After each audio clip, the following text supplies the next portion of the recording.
Siempre está ahora el recorrido por los escenarios internacionales con el choque de las imágenes y la fuerza de las palabras. La Semana Internacional termina con dos grandes acontecimientos, la visita del Papa a Portugal, pero también el golpe de Estado en Níger, que además va a confrontar posiblemente a Estados Unidos y a Rusia nuevamente en otros escenarios, porque Francia, que fue el que colonizó a Níger, donde hay muchísimo uranio como recurso natural, están solidarios con el presidente democráticamente electo y no el golpe de Estado de estos militares que además junto a Burkina Faso y también Guinea, que han dado golpe de Estado, anuncian protegerse. Ayer vino una misión de alto nivel de los militares de otros países para informarles que podrían quitarlos por la vía militar porque hay un compromiso de los estados de África Occidental si la dictadura sigue con el poder militar y prefieren la democracia y las elecciones, aunque el gobierno interino dice que va a convocar elecciones, pero son los golpes típicos tradicionales del ejército frente al poder que es emanado del pueblo en votaciones libres y democráticas. Y el Papa, que estando ahora en Portugal, insistió mucho en el tema ecológico y ambiental. Por cierto, es importante este tema porque no solamente el Papa, sino los líderes políticos, el secretario general de las Naciones Unidas ha dicho que estamos frente a un apocalipsis por el problema del calentamiento global. Pero también el Lula da Silva, en una reunión internacional en Brasil, lo dijo el presidente, que el mundo debe ayudar a Brasil a preservar la Amazonía. A menos una semana de una cumbre amazónica que el país recoge, seguramente estaremos ahí en Venezuela, que también tiene que compartir también con la Amazonía, junto a Colombia, contra el caso de Surinam, parte de Guyana y todo lo que es el reservorio, el pulmón del oxígeno del mundo, junto con el Congo en el África, son los que garantizan esa vía de la permanencia para las futuras generaciones y no el arrase de las selvas, la desforestación que es terrible, no solamente por el oxígeno del aire, sino también por el agua que cada vez es más escasa y estamos viendo las medidas que han tomado en todos los países, inclusive prohibiendo la apertura de pozos porque el nivel freático puede caer y es el caso incluso de Caracas, la prohibición necesaria de pozos de agua dulce porque es un agua que está allí pero que el nivel freático puede ceder si la explotan abusivamente, como está ocurriendo con prohibiciones en Europa que utilizan también el agua subterránea. Veamos al presidente Lula da Silva. El presidente Luis Ignacio Lula da Silva aseguró el miércoles que el mundo debe ayudar a Brasil a preservar la Amazonía, a menos de una semana de una cumbre amazónica que el país acoge en la ciudad de Belém. Los 8 países miembros de la Organización del Tratado de Cooperación Amazónica se reunirán por primera vez desde 2009, la semana próxima, para discutir y promover políticas para preservar la mayor selva tropical del planeta. Nós queremos preparar. Queremos preparar por primera vez un documento conjunto de todos los países que tienen bosques para que podamos llegar juntos a la COP28 en los Emiratos Árabes Unidos y que podamos tener una discusión muy seria con los países ricos, que desde 2009 han prometido liberar 100.000 millones para crear un fondo que ayude a mantener el bosque y preservar la biodiversidad. Y ese dinero se ha dado, ha sido tan repartido que nadie se ha dado cuenta. E que se esse dinheiro tem sido dado, tem sido tão disperso que ninguém tem notado. Lula reiteró el miércoles que su gobierno será muy duro en el combate a la deforestación.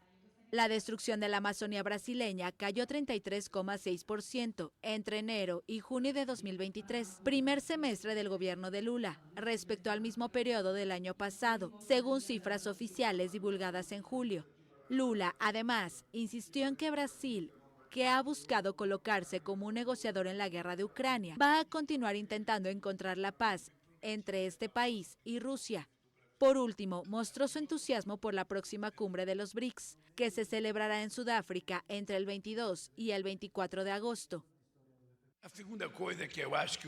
Lo segundo, creo que el Banco BRICS tiene que ser más efectivo y más generoso que el FMI. Es decir, el banco existe para ayudar a salvar países y no para ayudar a hundir países, porque eso es lo que hace el Fondo Monetario Internacional muchas veces. Afundar países,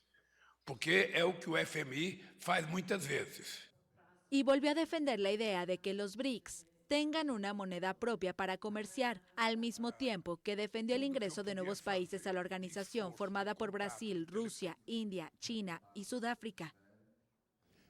Efectivamente, el BRICS reúne a países del tercer mundo con grandes extensiones de terreno y grandes economías. Brasil es el vocero por América Latina y van a reunirse muy pronto para tomar medidas frente al Fondo Monetario Internacional con condiciones mejores de préstamo y dentro del cambio que exige las Naciones Unidas y todo el sistema mundial.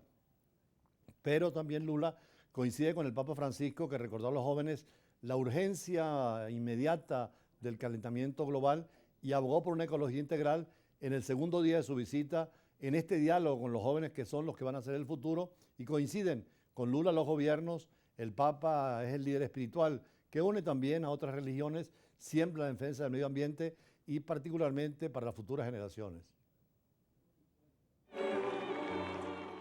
El Papa Francisco recordó el jueves a los jóvenes la urgencia dramática del calentamiento global. El pontífice argentino participó de un encuentro con estudiantes en la Universidad Católica de Lisboa durante el segundo día de su visita en el marco de la Jornada Mundial de la Juventud.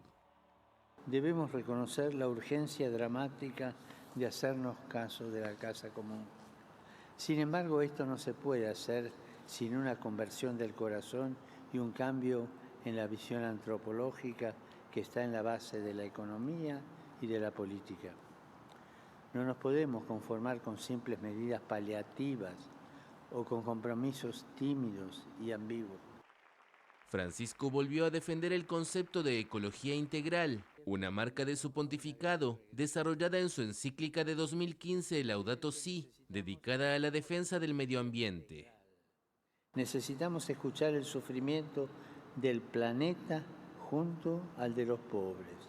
Necesitamos poner el drama de la desertificación en paralelo al de los refugiados.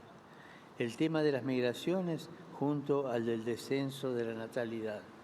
Necesitamos ocuparnos de la dimensión material, de la vida dentro de una dimensión espiritual. No crear polarizaciones, sino visiones de conjunto. El líder espiritual de los 1.300 millones de católicos comenzó el miércoles su visita de 5 días en Portugal para participar en esta semana de encuentros festivos, culturales y espirituales que reúne a cientos de miles de jóvenes de todos los continentes. Aunque las tres religiones monoteístas, el Islam, el judaísmo y el cristianismo, se comparten en el mundo, 1.300 millones de musulmanes, algo parecido con los cristianos, y unos 20 millones de judíos. Es decir, hay en las tres religiones la creencia en un día supremo que también obliga a cuidar el medio ambiente. Por eso la encíclica del Papa, como lo señaló él, inclusive señalando a los católicos la importancia de defender el medio ambiente, ya no solamente con un criterio jurídico de un delito, que por cierto la Corte Penal Internacional podría considerar como el ecocidio en el caso del Brasil con la Amazonía o en otros países destruyendo la foresta, sino que también en este caso un mandato espiritual y ético de conservar el medio ambiente, de aprovechar los recursos, porque el agua se está acabando para el consumo humano y las selvas, que son las que transforman el carbono en el oxígeno, están también desapareciendo como la biodiversidad. Por eso hoy quiero hacer el análisis en profundidad, una reflexión más profunda sobre esta visita del Papa a Portugal. Hemos dicho que el Vaticano apenas tiene menos de 1 kilómetro cuadrado, tiene menos de 1.000 habitantes, pero la voz del Papa se oye en todo el mundo y están pendientes los jefes de Estado y de Gobierno porque es de un gran contenido espiritual, sobre todo en nuestros países de América Latina y de Europa, donde la mayoría es católica, es una voz muy importante. Por eso el análisis que hoy, y después iremos como siempre con las entrevistas sobre temas internacionales, hoy un tema que tiene que ver con la ecología también, como es el petróleo y la posibilidad para un país como Venezuela de un desarrollo con este producto tan importante por ahora para la humanidad. Es la primera vez que un evento tan importante como la Jornada Mundial de la Juventud de la Iglesia Católica está celebrándose en Portugal desde el 1 al 6 de agosto de este año 2023. La Iglesia Cristiana Católica ha decidido aplazar un año la realización de las Jornadas Mundiales que estaban programadas para realizarse en el 2022 y el Encuentro Mundial de las Familias. Ayer, Su Santidad el Papa Francisco hizo un llamado a los jóvenes, a los estudiantes universitarios, a hacer del mundo un lugar más justo e inclusivo. En esta reunión de inspirar a los jóvenes que utilicen sus privilegios para combatir el cambio climático y las desigualdades económicas.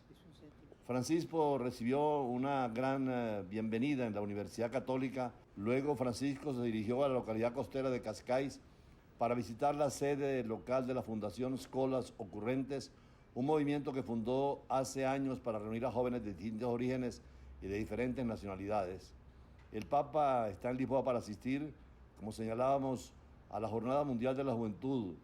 que reúne jóvenes de todo el mundo, iniciado por San Juan Pablo II en la década de 1980, para entusiasmar a los jóvenes católicos en su fe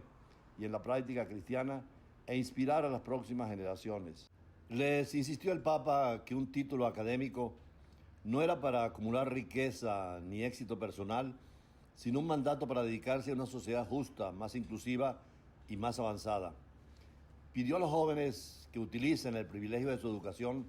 para trabajar por el bien común, especialmente en el cuidado del medio ambiente, los pobres y los marginados.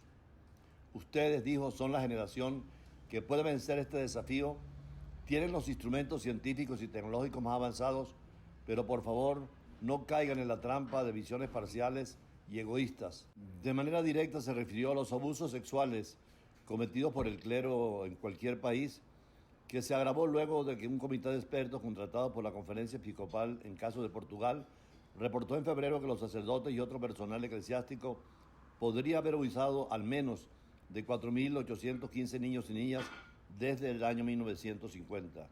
Esto, dijo el Papa, deja a los fieles sin esperanza y perjudica enormemente a la Iglesia Católica en todo el mundo. A pesar de las dificultades físicas, el Papa ha demostrado